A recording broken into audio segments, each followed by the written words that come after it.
Hello all and welcome to Sports Week Merseyside with, it's a little bit of a different look this week, isn't it? There's just me, I'm by myself, with Blake's in the corner though, he's okay, he's over there, he's doing the magic behind the buttons and I'm in here. He's making me look, but what's that noise? What's that?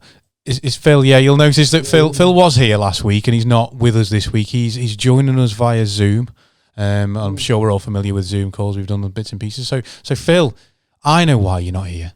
And Blake knows why you're not here, but can you explain to our audience, why aren't you here this week? Where are you? I'm at home in my pyjama bottoms and slippers because I couldn't be bothered coming in. That's the truth. That's... Honestly. I heard there was a soap-related incident involving a shower. I haven't been to prison. Oh, no, yes. I slipped whilst getting out of the shower. Did you know? Yes. And so, you know, topical injuries, football, 5th metatarsal, 6th metatarsal. Because you're from North Wales, so you might have a 6th metatarsal. I might have, yeah. I'm not from North Wales, I'm from Merseyside, so I have only 5. And my injury is similar to, it's got every single colour of our logo. Has it? Every single colour. Predominantly. So it's topical in that way. Oh. So there you go. So, you know, I'm still on though. I'm still here. I'm just a ghost. I look a bit ghostly on the image actually, but it's better than my old one. I look like I was in a steam room on my old one. Oh. So anyway, you've obviously been stuck indoors today. So yes. I assume that Sky Sports has been battered, and you've been keeping up to date with all the results and bits and pieces. So if you've not been doing it today, so let's what we're going to do. We're going to talk about. We're going to go for first. We go for Liverpool. Liverpool we'll first. For Liverpool. Okay, then we go for Liverpool first. So when we had the show last week, we were discussing their up and down form. Their down form, as in just being beaten by Fulham. And then their up form, going over to Bulgaria and putting Leipzig well and truly to the sword and getting to the next round of the Champions League. They played on Monday night. Wolves. Yeah. And you've come in Wolves colours, I see there, the hoodie. You've got that lovely. Yeah, I have. But Liverpool beat Wolves at Wolves, which is no easy task. And the former Wolves man coming back to bite them on the backside, so to speak, Jota with the goal, wasn't he? Yeah, it was, yeah. And a bit more of their up form this week. Yeah. I mean, Jurgen turned around and said it was about winning. It wasn't necessarily in terms of the performances, obviously he's always been there with wanting Liverpool to play well, and they played a high tempo game. But he was keen to impress and emphasise just how important the actual result was, not necessarily the way that they went about it. Well, there's a thing with managers, they always reliant on this. It's about the performance. It's about the performance, but it isn't to the fans, is it? No. I mean, he said they won. Well, I might be quoting him here. It wasn't the most pleasing performance win. It was an ugly win or a ground out win. I can't rightly remember the way he put it forward there, but he was definitely saying about the result and about trying to sort of get them back on track with it, getting some points on the board. Yeah, it's an ugly win, I think. I don't know whether that was his words, but in football terms, it's about ugly wins and pretty wins. But sometimes you can have a pretty defeat, and it's no use to anybody because at the end of the day, when it comes to the end of the season, you've got to have the points on a board. And of course you do. You know, it's no good having a load of pretty performances if you're not getting promotion or you're not winning the league or getting into Europe. Well, you can say that. Talking about these pretty performances, that gives us a nice link. So I'm going to go a little bit out of order because we were going to do Everton, but you talked about a pretty performance there and not getting necessarily what you deserved. I can't go any further without talking about last Sunday and Sunderland versus Tranmere. And for me and a lot of people that I've spoken to this week, the better team or the more pleasing team that played the better football did not come out on the right end of that one. Nope. But again, I think that game was about, for me, I was just hoping that our players didn't get injured, really. That's what I was hoping for. So a win for me, even though we lost. Yeah. I mean, I'm always going to err on the side of caution. My moral in life is prepare yourself for the worst, and then anything that you get's a Brucey bonus. And I'm rarely disappointed. Some people say it's a negative way of looking at it, but I quite like that. I did think that it was set up. I didn't want us to embarrass ourselves. Number one, just go in there and put a performance. And I was listening to Talk Sport, and there was Sunderland fans all over that saying they were going to put it. You know, one of them actually said that they felt sorry for Tranmere Rovers. They felt sorry for Tranmere Rovers because we were going to be on the receiving end of Wyke and McGeady, and it was going to be a breeze. And I tell you what, there was some squeaky bum time up at Wearside for a large proportion of that game for me. Well, yeah, the Wembley curse was very close to continuing. Yeah, shall we say. Definitely so. I've said the same. I don't know about you. For me, watching it has made me very, very proud. And unfortunately for us, our one lapse in concentration there, where we lost the ball in midfield, and then the runner wasn't tracked. Unfortunately for me, the one player the only player that Sunderland had that could have found that through ball to undo us, and sod's law, he's the one that gets possession of that ball, wasn't it, in McGeady? So you can't, but he was quiet other than that. But that one bit of quality was all they required, and they could have fallen to any other player on that pitch, and no chance does that ball get found. But look, unfortunately for us, the one player who did find that ball, just one of those things, I think. It is, but football's about putting the ball in the back of the net, and we didn't do that, so Sunderland did, and therefore they deserve the win. We played the better football, but they deserved the win because they scored more than we did. Yeah. And in terms of possession, stuff like that, quite an even game. It said, I think it was 52% possession, Sunderland, and 48%. But I don't think you can read too much into that, because a lot of Sunderland's 52% possession, for me, certainly watching it, was a lot of sideways passes on the edge of the area. They had the goalkeeper out to the fullback and the fullback to the centre back and stuff like that. So I think we did more with it. I think we played well. I think we definitely didn't do ourselves. We didn't disgrace ourselves at all. No. The fact for me that the pundits and the guys in the studio were talking up Tranmere, and we were the team that got beat, that said enough for me. Yeah. And as Mark says, the best form of revenge is living well, and a trip to London, that's quite well for me. And we moved on. Bit of a draw in midweek against Grimsby. In windy Grimsby, yes. Windy Grimsby, we didn't quite do it in a cold Wednesday night in Grimsby, as the saying goes, or thereabouts. But to me, the way I look at it, Phil, I don't know whether you say the same thing. We played the game on Sunday. The energy levels were high in that game. There's a 4 or 5 hour coach drive home after the game once they've done all the bits and pieces. So they weren't going to be getting home until touching Wirral near midnight, early hours of Monday morning, and then they've got to drive home. They would have had Monday off, back in training on Tuesday, and then first thing Wednesday morning back on the coach and schlepping across to the East Coast. So I don't think you can read too much into the Grimsby. For me, I was pleased we came away with a point. Yeah, I mean, Grimsby looked the better side towards the end of that game, and probably should have nicked it, to be fair. If you're going to give that one unfair or fair score, they say Grimsby probably should have won that game. Yeah. There's only 2 saves and outs. Their goalkeeper had one good save, and Scotty pulled off a decent save to keep him out of it. But yeah, they were definitely in the ascendancy towards the end. But it's a 1-1, and then back to winning ways today. Yeah, and again, a bit of an ugly win today. A 2-1 win, 2 penalties. Mm-hmm. Our players look tired. Yeah.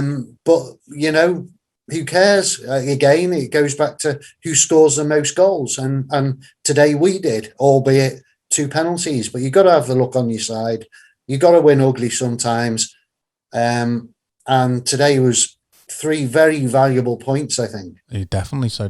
And a couple of results, more than a couple of results. Tuesday night results went for certainly for Tranmere. So realistically speaking, the point we got against Grimsby was okay, because it was a point gained on everyone. A few results gone for us today, Forest Green versus Cambridge. So that was, whichever way that happened, it was going to help us out. And for me, given the games in hand we've got against Cambridge, I thought that if you were going to pick a team that won, you'd rather it be the team that we've got 2 games in hand against, as opposed to Forest Green, who we're on similar points and games with. Yeah, Bolton won, so they're creeping in there. Yeah. Forest Green won. Yeah. But, did they? Hold on a second. I'm looking at No, Forest Green. They're on Cambridge Saturday here. Yeah. That's not today. I was looking at last Saturday's fixtures. Bolton did win, though. Bolton did win. There it is. Carlisle lost again, so they lost further ground. Yeah. Newport lost at home. Yeah. Cheltenham did win. Cambridge won and Forest Green lost. Yeah. But yeah, it was I'd say a good day. And guess what Grimsby did again? They drew again. Did they? Oh, they were again. 4 draws in 2-2 Mansfield then? Grimsby Mansfield 2-all. Yeah, good. That'll do for me. So we've done Liverpool. We can. I want to go back to Liverpool if we can do, because I know that we said we digressed and we spend, well, some may say far too much time on Tranmere. I don't think you can do, but there we go.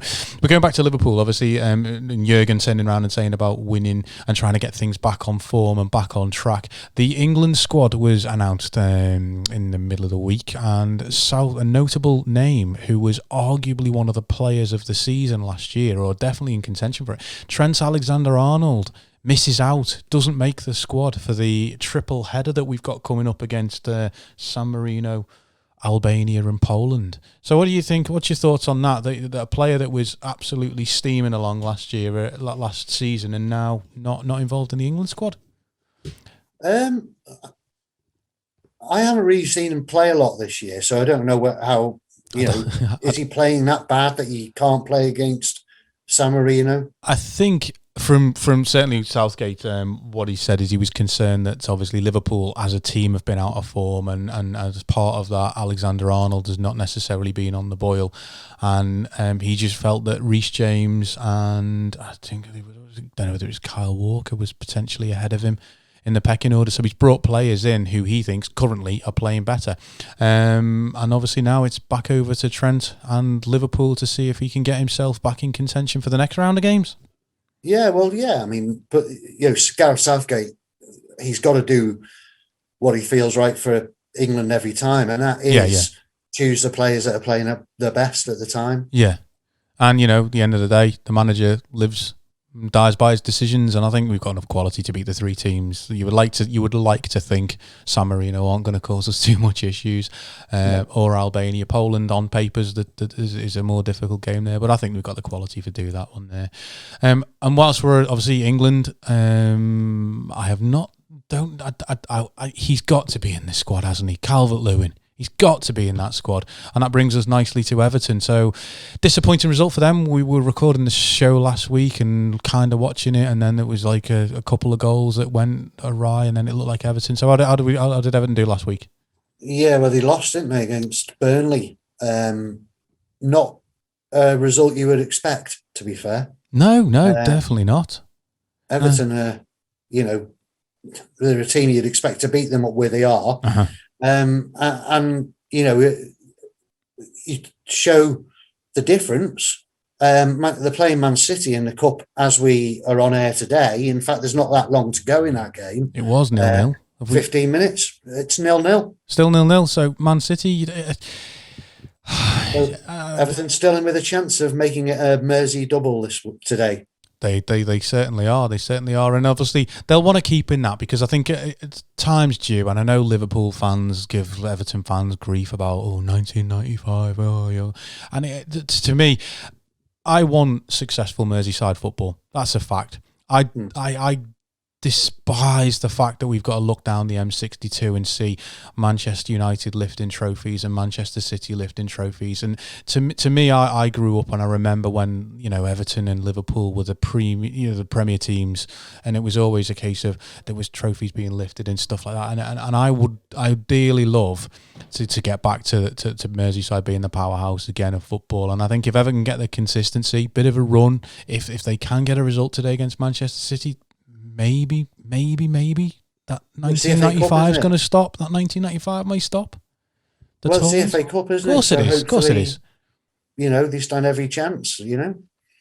I hope they win. I hope they do. Fed up of seeing Man City and Man United, like you say, winning trophies. Yeah. At the time it was Liverpool and Everton and Tranmere doing the business. Definitely so. And no doubt if Everton do manage to upset the apple cart today and get a result against Man City, that'll be a few coupons busted with a Manchester City quadruple or cinquental or septuple or whatever the hell it is. They're online for all of them, aren't they? I mean, they've got the Charity Shield already. Though, is that a trophy? The Charity Shield. It's a trophy if you're Jose Mourinho and you haven't won anything. Then it's a trophy when you're there. I don't think it's a trophy. So they're on for the Champions League. They're still in that. Obviously, the Premier League is pretty much done. It's going to be going back to Manchester City, isn't it?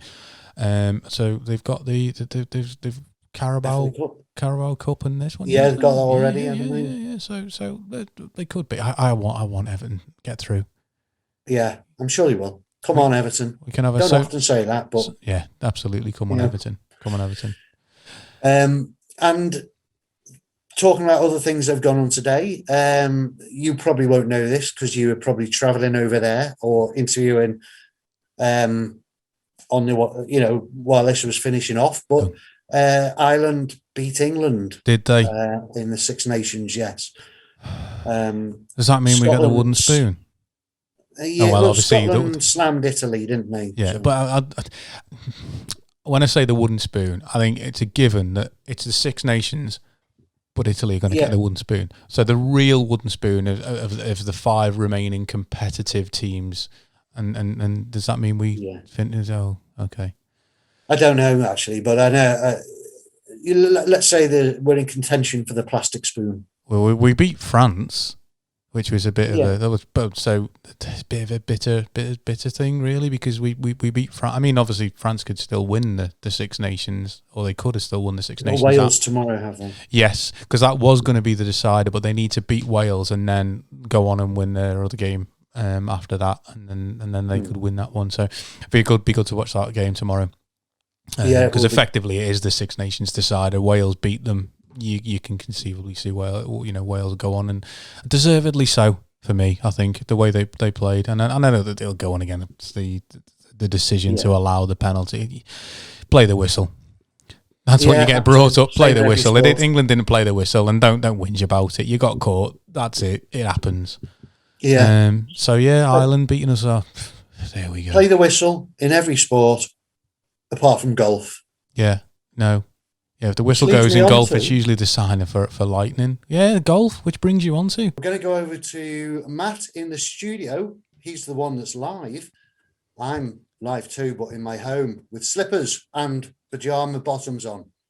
But we're going to go over to Matt, and he's interviewing Roger from Golfstarz. Over to you, Matt. Thanks, Phil.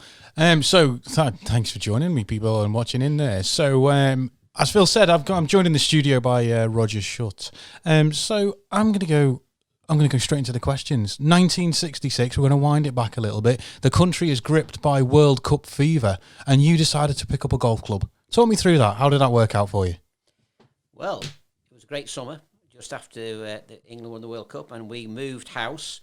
Unfortunately, we were 50 yards from the first hole. We lived directly opposite the golf club. Fantastic. So it was no question. My dad wanted to get me out there. He played golf and went to caddy for him to start with, and then I started playing.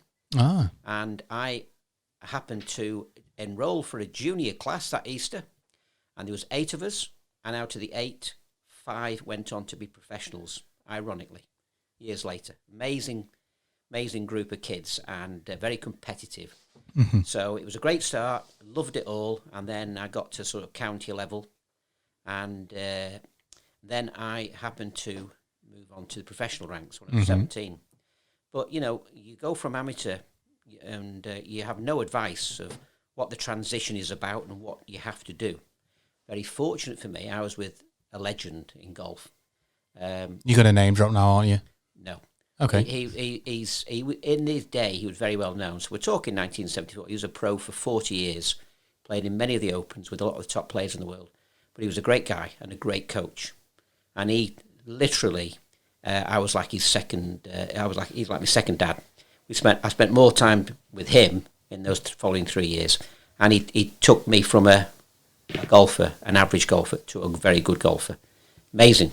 And he mentored me and prepared me for tournament play, which is completely different at a professional level. So with that, I managed to get and play some of the European Tour events in those days. But very fortunately, when he retired, I got his job when I was 21, which is very rare, very rare. They don't give you a job of that status. It was a premier club, like some of the top clubs in Merseyside.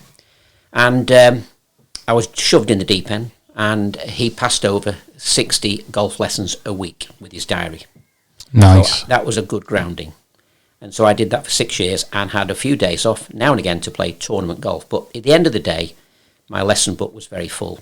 And I started teaching kids right away, fun enough, when I turned pro in 1974. So I had the experience. He wanted me to learn how to teach kids, because that's probably harder than teaching adults, to be fair. Well, I suppose it is obviously the root of most sports, isn't it? Making sure that you've got the junior, the grassroots, and that right. feed into it, because it's a conveyor belt. The very top of the game, we've got Tiger Woods, we've got Rory McIlroy, we've got our very own Tommy Fleetwood up the road there in Southport. Yeah. And they've got to get involved in it somehow. They've got to get involved in it. They've got to take those first steps. So it's critical to grab that enthusiasm and get them engaged at an early age. Right. So talk us about how you go about doing that. Well, I mean, there's only one ingredient you have to have. It has to be fun. It's not going to be like, this is not in their school time necessarily.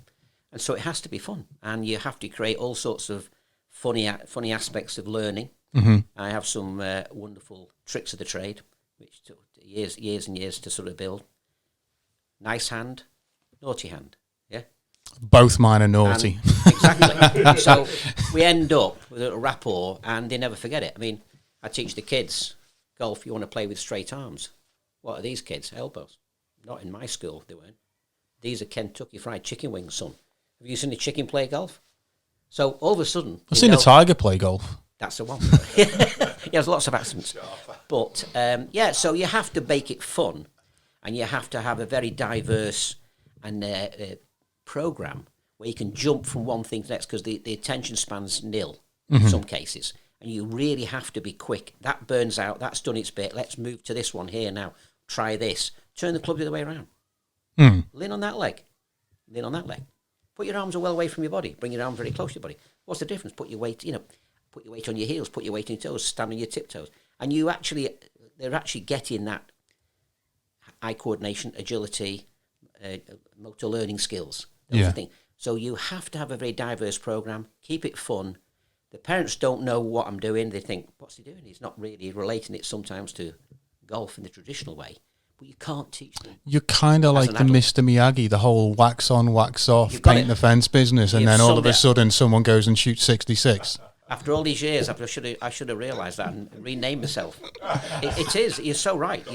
It's absolutely fine. So I learned these skills, and they're completely different skill sets that a lot of pros don't want to. They want to go down this road. They pass it to their junior assistant, and he'll do it, which is difficult because you've got to be well trained to teach kids. So the outcome was that progressed, and they were coming thick and fast. I was getting a lot of successes with some of the kids as they matured and got to sort of teenage years and went on to college in America, and some got the playing card, and I've had a great time. So then it transpired I wanted to then do a European national in UK and European junior golf tour in 2000. In 2000, we launched that tour. We started off in the UK. We took it to Spain and whatever. And in that first year, Tommy Fleetwood, 8 years old, joined us. Another guy called Tyrrell Houghton, who's number 10 in the world now. He joined us. 3 made it. Tommy, still stick to see Tommy, still get in touch with him, never forgets it. I wouldn't like to say it on air, but he never won a first place medal off me in that time. But he's sure gone on to great I think things. He's made up for that now, though, hasn't he? He's made up for it. And I'm not sure he's going to lose too much sleep about that first place medal. He did, because there's a picture there, and that's something I sent you where he's wearing a medal I gave him in 2018 when he had his great year, a really good year. And I said, Tommy, when you've won medal, you've won the Oscars, you've won the BAFTA, you've won this, you've won the Dubai, you won a lot of money. You've not won this one. This is the award for the most improved junior, 2000 to 2018, presented to you, Tommy. Pull your hair back, I'm going to put it on you. And he wore it all night with the kids. So, so it's fantastic to see it. The odds on that happening is very, very, very small. But you're trying to, you want them to be a golfer for life. We have a responsibility to do what you can with them, depending on what skill level they are, and get them playing golf. There is a big dropout in sport and in golf at 13. 13 is the key time. Are they going to stay with it? I have them from 3, 4, 5 in preschool nurseries, 6, 7, 8, 9, and then all of a sudden there's a dropout. You've got to keep some interest going, and tournaments are the way forward. Then you're pitching against not just someone in your local golf club. They're meeting kids from all over the UK and Europe. In my case, so that's developed, and it's going, and it's still very, very, very vibrant and in demand. The parents want to see how good their child is. Not all of them, but they want to see how good. But you've got to make it. It's for everyone, and so we're at a stage now where we've moved on to doing programs for indoor programs as well as outdoor. Yeah. So indoor and outdoor, obviously there's a difference. Is that a way to making sure that you got that constant engagement? Obviously, because I think it's obviously I'm a fair weather golfer. You say about people doing golf for years. I struggled between April and sort of August. When the sun's out, I'm out, and then when the sun goes in, I disappear. So the indoor elements, is that to make sure you get that engagement and you keep them interested, even though the weather's outside? You've got something, a little bit of variety to keep them going. It's a little bit to do with the UK weather, yes, but they're getting the opportunity at school more and more now. I've done a lot of work within schools, and we have a range of fantastic golf equipment, very large plastic size heads, a tennis ball size ball, which has a Velcro feel to it. We'll hit it 80 yards. A fantastic range of Velcro sticky targets. So you can play golf indoors in a small area or in a decent-sized gym and give coaching all through the year now. Obviously, we can take that equipment outside as well. But they have great confidence with using that equipment. The problem with golf is a very small golf ball, very small club head, on the end of a 3.5 foot golf shaft, hitting it 150 yards, and that's a skill in its own sense.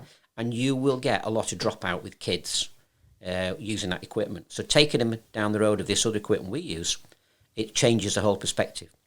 And they're having great fun indoors, knocking the ball here, there, and everywhere. Along with doing putting, chipping, the whole thing, driving.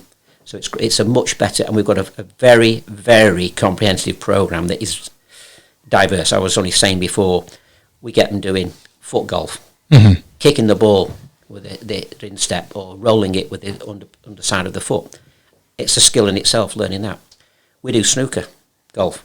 Turn the club around, hit it with the grip end along the ground to a target 5 metres away, let's say. Is that legal? Or is it just about fun? Only when people aren't watching you. Yeah, don't try it.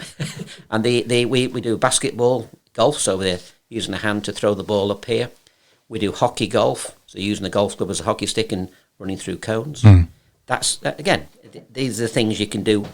You're restricted in golf with real golf clubs teaching kids. That's the problem. The injury factor alone, the ball itself. So you've got to be in a very, very controlled environment outdoors to do that.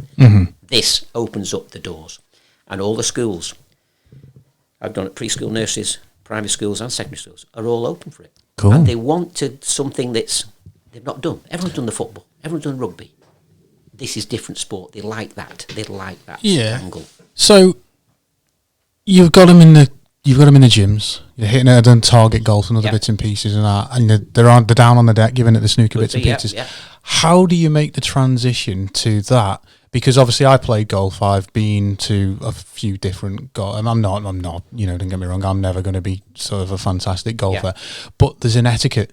So in terms of and obviously there's that. So how do you go about doing that? What's your experiences where that's concerned? How do you sort of impart that to kids through the coaching side of things? I've seen that you've got a great, fantastic book there, which I'm going to learn, because there's no doubt about it. I'm making all sorts of mistakes on there. I mean, one of the things I'm constantly moaning as a golfer is when I'm behind at one ball and they don't let you play through. No, that's right. Grinds my gears. Still happens to this day. So you talk me through the book, and do you use it with the kids? Yes.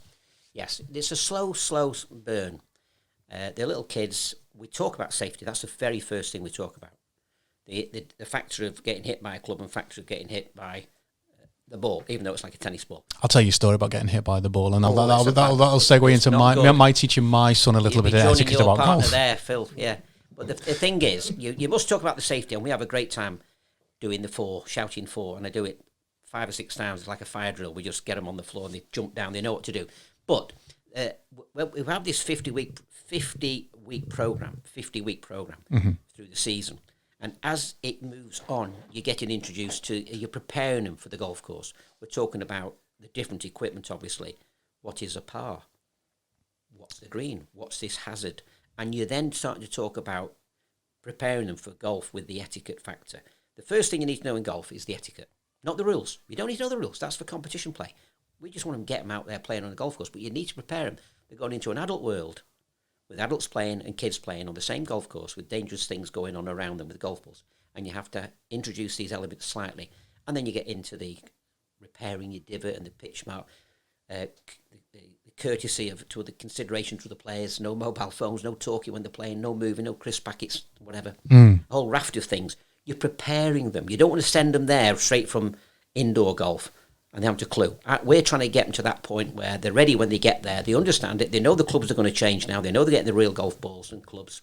They're ready. We build that in each time. The courses are 10-week programs, and we gradually phase it in. They're getting to know the terminology of golf, the scoring of golf, how to fill a scorecard in. And these are the great issues. We have an etiquette test they can do with us. They get a certificate for that. I know a few people that need to take that test. It was a revolution, because that is poetry. That book is poetry, the poems of etiquette and cartoon characters doing stupid things.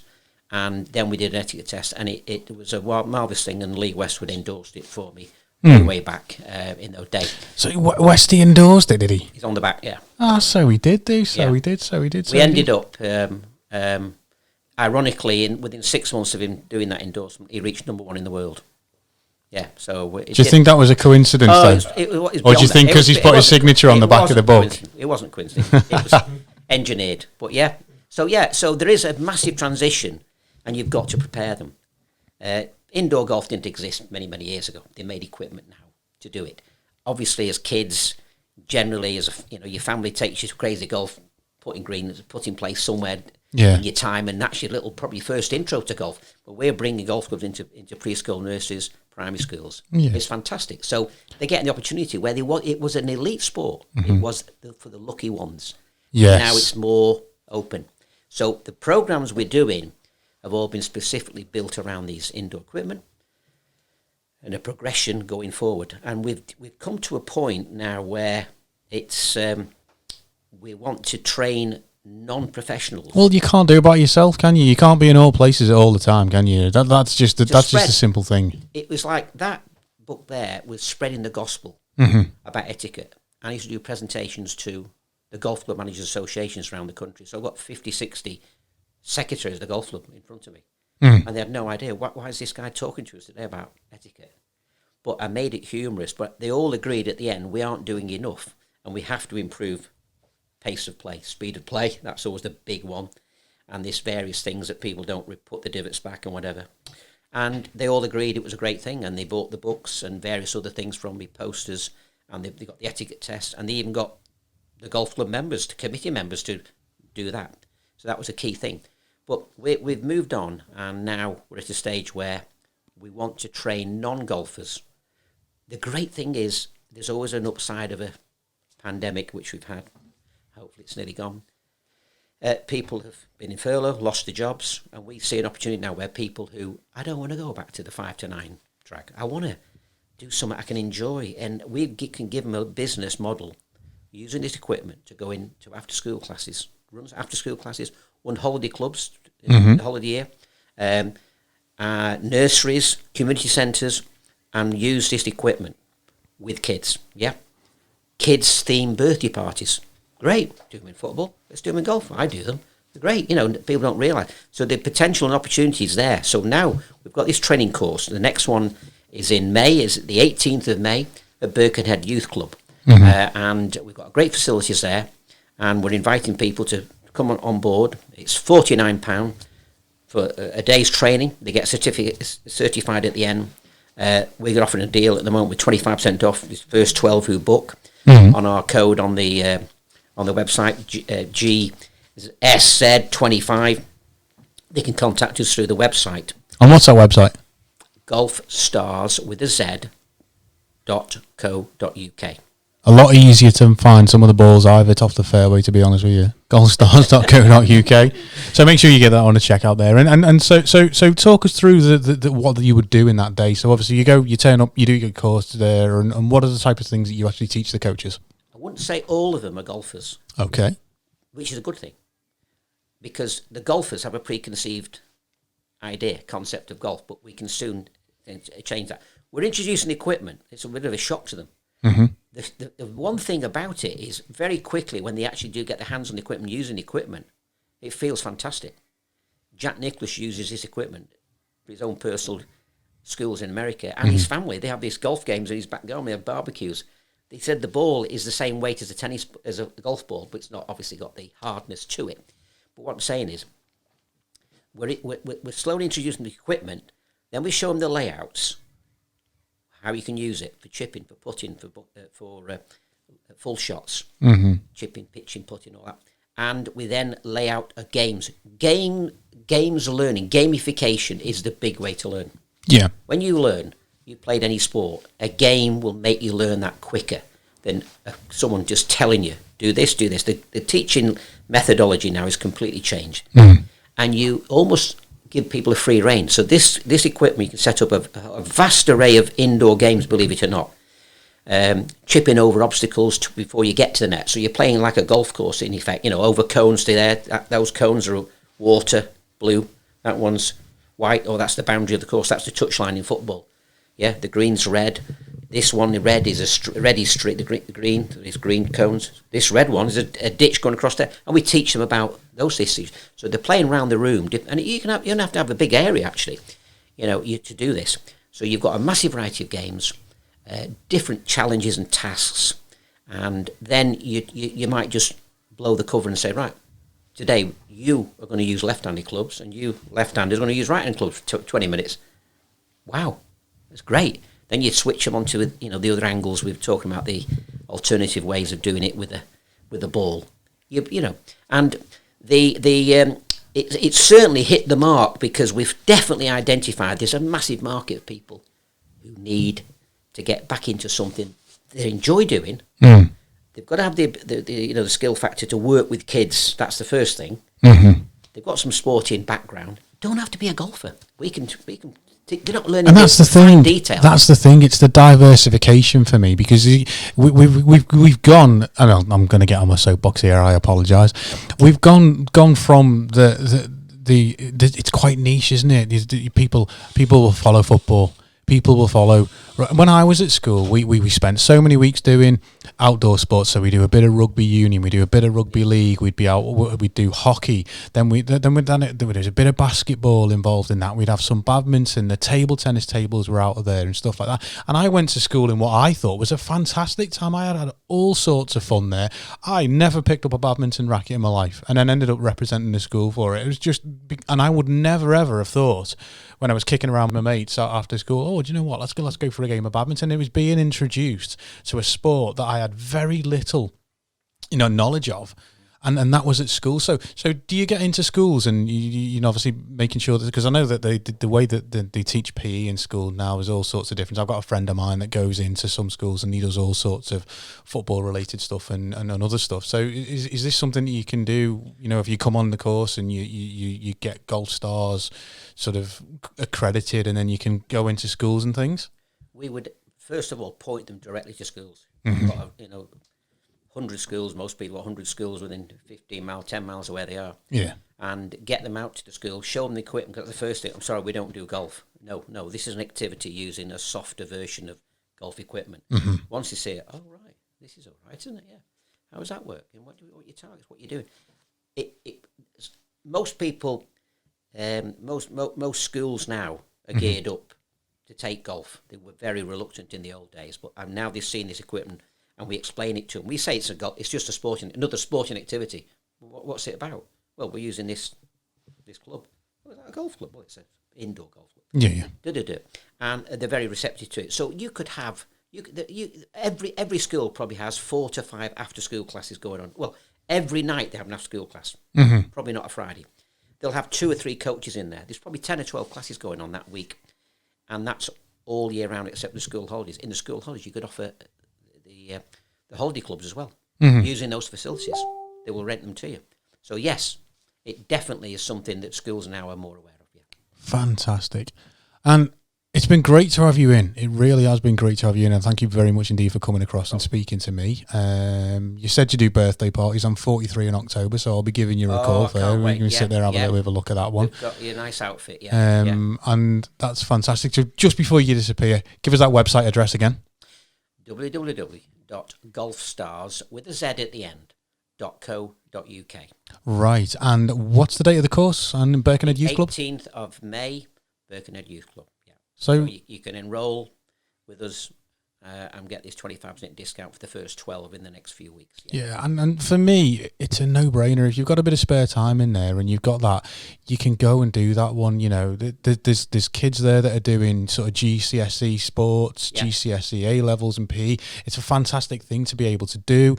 If you've got kids involved with Duke of Edinburgh and stuff like that, there's routes in to come and do this course, and then it opens avenues to do the community stuff and other bits and pieces for them. They get paid direct off the parents, the families. They can do as little or as much as they want. And I think there's a lot of people now just want a sort of different lifestyle, completely different lifestyle. I'm sure we've felt it, we've seen it. Yeah, I don't want to go back to that 5-9 routine. I don't want to do this. This is great. I love golf, personally. I love golf. So it's an opportunity. And it actually attracts people who are just coming out of university to someone who's retired. They're passionate about golf. They've got a personality and an ability to work with kids. So yeah, it's I believe it's a very big market we haven't tapped into fully. I think so, and I think the more you can teach the etiquette of the game, the better for me. So can we sign you up? You can. I'll have a copy of this. I'll be going. This will be worn out by the time I get to June. I'll be walking around the golf courses, hitting people on the head. Have you read this? Read this poem. This poem's about you. Yeah. So fantastic. Thank you very much indeed for joining us. Ladies and gents, boys, girls, golfstars.co.uk. Get yourself on there. Go and visit it. Sign yourself up. Birkenhead Youth Club. And give back to the community and get the kids involved. That's the way forward for me anyway. So thanks indeed, very, very much indeed for joining us today. It's been great. Thank you. Enjoyed it. And a massive, massive thank you to Roger Shutt for taking the time to come and join us and speak to us about all things golf and Golfstarz, and coming in to see us. And it's just been great having someone here because Phil's not, so it's been nice to have someone in the studio to speak to. So thanks very much indeed again to Roger for coming into the studio and taking the time to talk to us today. It's been brilliant. And if I haven't had enough digs for one day, but another one about me not being there. Okay, fair enough. Right, so it's want to have a look at the league tables, and we'll start off with the Premier League. And there's not really been a lot of change in the Premier League, but Liverpool and Everton are separated by nil points. However, Everton do have a game in hand. They're in 7th, and Liverpool are in 6th. Yeah, so to that, Matt. Well, we kind of touched on this last week. I know your feelings about West Ham breaking into the top four, and I thought it might be Everton. But realistically, at the moment, Merseyside teams are vying for a Europa League place as things stand, are they not?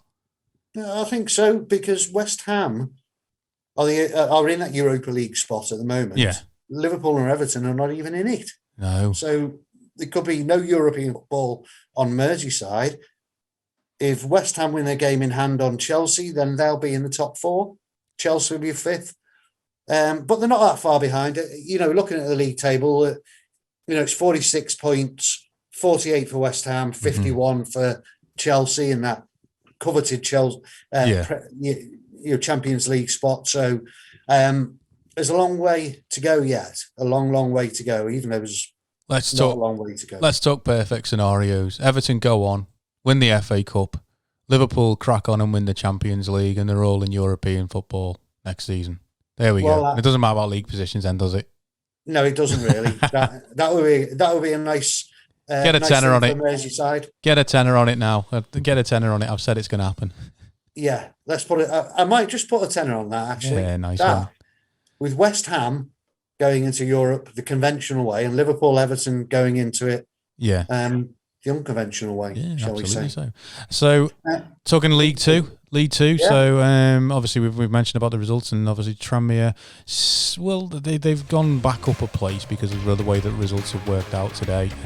Currently sat in fourth, level on points with the last team in automatic promotion places. So get level games there now. So all to play for. 1 point above second. Sorry, one point away from... No, sorry, I'm not. The 3 points away from second with a few games in hand. And then Cheltenham clear on the top there by 1 point. That was my point. Cheltenham clear at the top of League Two by 1 point.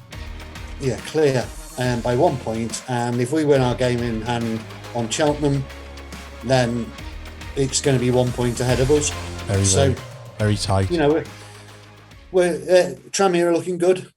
Still for promotion, even though a lot of the fans will be ruining midweek, saying that it wasn't enough to not beat Grimsby. Perhaps it was. Perhaps that was a great point. Yeah. So that's the league tables done. All things good. Looking rosy on Merseyside. A couple of good results this week. Fingers crossed for Everton. Really do. Fingers crossed. Hope they get through. What have we got coming up next week? What have we got coming up next week? Well, you tell me. There's an interview coming up next week. Yeah. So I've reached out to Daniel Green, the CEO of Liverpool County Football Association. So he's emailed me back there. So fingers crossed, we've got an interview coming up with him. What we're going to be discussing is the return of grassroots football. Praise the Lord, return to grassroots football. It's been a while, hasn't it? It has been a while. So just going to go through a couple of bits and pieces with him around the preparations of everything that's been going and he's been doing behind the scenes with his new team there.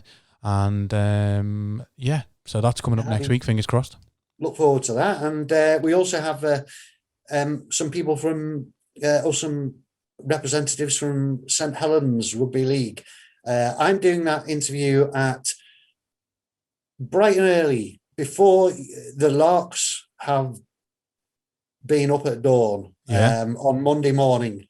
I don't know why they're doing it so early, but I'm going to be speaking to some rugby league starts next weekend, as we touched on last week. It does. So a couple from our neighbours in St Helens. Yeah, it does. I'm glad you're doing that one. I'm a Wolves. I'm a Wire. I'm a Wolves. Primrose and blue for me. So, yeah, I'm glad you're speaking to them. I have some bad news, though, to finish the show on. Oh, have you? Okay. Man City have scored a late goal at Everton. Oh, you're joking. An 84th minute goal, so there's still time. Come on, Everton. Come on. Fingers crossed, Everton.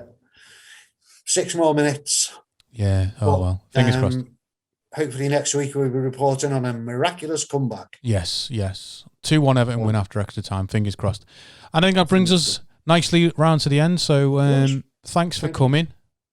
Or not, as the case may be.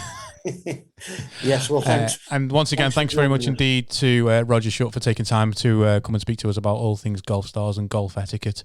And we look forward to seeing you next week. Maybe in person, another piece of. 4. Speak to you soon. See you next week. Bye now. Bye-bye.